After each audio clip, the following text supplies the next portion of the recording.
اللہ الرحمن الرحیم۔ اسلامی روشنی کی مینار صحاب رسول حضرت عیاش رضی اللہ تعالیٰ عنہ۔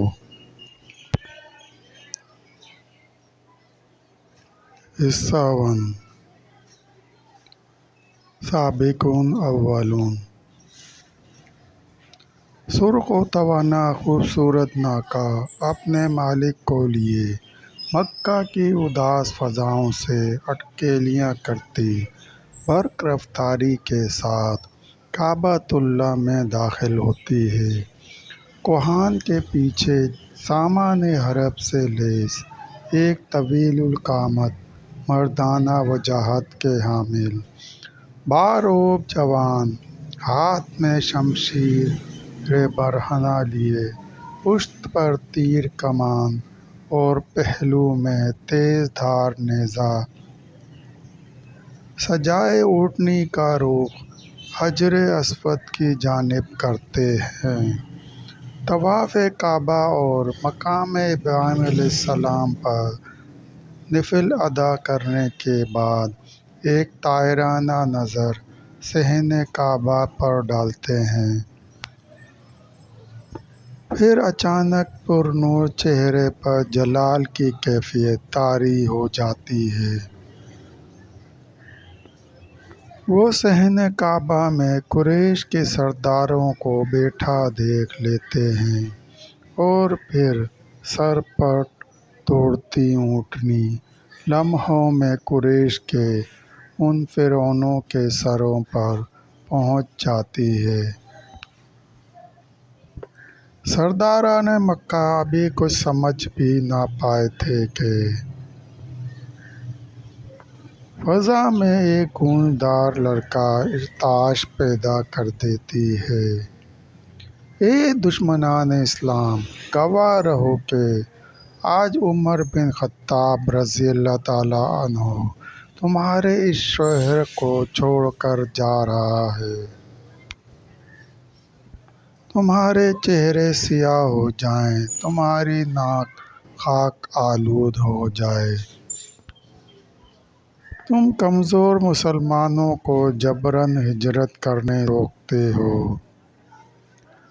آج تم سے اگر کوئی یہ چاہتا ہے کہ اپنے پیچھے ماں کو روتا چھوڑ دے، بیوی کو بیوہ اور بچوں کو یتیم کہلوائے تو میرا راستہ روک کر دکھائے۔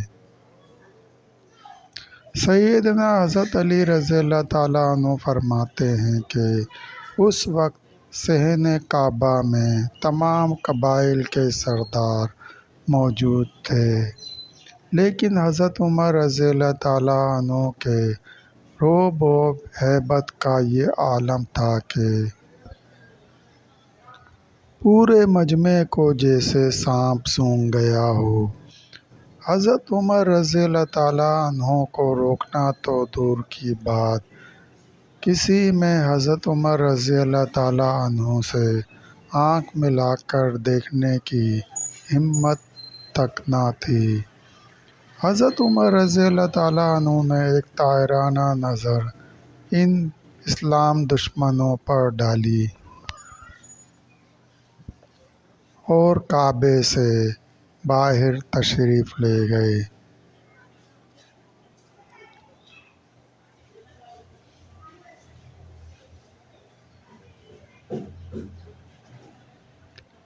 کٹن راہوں کے مسافر سوئے منزل چلے۔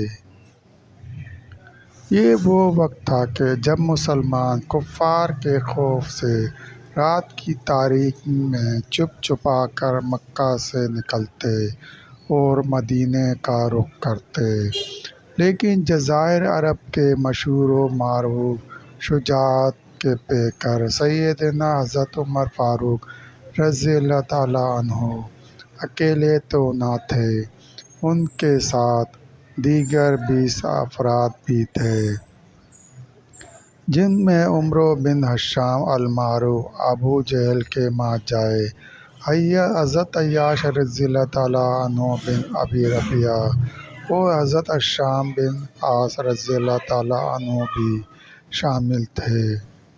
پروگرام کے مطابق یہ طے کیا گیا کہ صبح کے وقت مقررہ پر مدینے سے 10 میل دور مقام صرف سے آگے بنو عفار کے تالاب کے پاس مہذب نامی خاردار درختوں کے جھنڈ میں ملیں گے۔ وہ جو وقت پر نہ پہنچا اس سے متعلق تصور کر لیا جائے گا کہ اسے مشرکوں نے گرفتار کر لیا ہے۔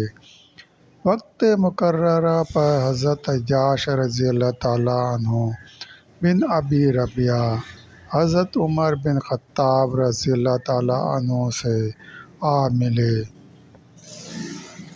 لیکن حضرت ہشام رضی اللہ تعالیٰ عنہ قید کر لیے گئے۔ حضرت عمر رضی اللہ تعالیٰ عنہ کے ساتھ وادی قباء میں بنی عمرو بن عوف کے یہاں ٹھہرے۔ ابھی حضرت عیاش رضی اللہ تعالیٰ عنہ بن ربیعہ کو یہاں آئے چند روز ہی ہوئے تھے کہ ایک دن اچانک ابو جہل بن ہشام رضی اللہ تعالیٰ عنہ اور حارث بن ہشام حضرت عیاش رضی اللہ تعالیٰ عنہ کو تلاش کرتے ہوئے مدینہ آ گئے اور وادی قباء میں حضرت عیاش رضی اللہ تعالیٰ عنہ تک پہنچے۔ دراصل یہ دونوں حضرت عیاش رضی اللہ تعالیٰ عنہ کے چچا زاد اور ماں شریک بھائی تھے۔ رسول صلی اللہ علیہ وآلہ وسلم نے اس وقت ہجرت نہیں فرمائی تھی اور مکہ ہی میں تشریف فرما تھے۔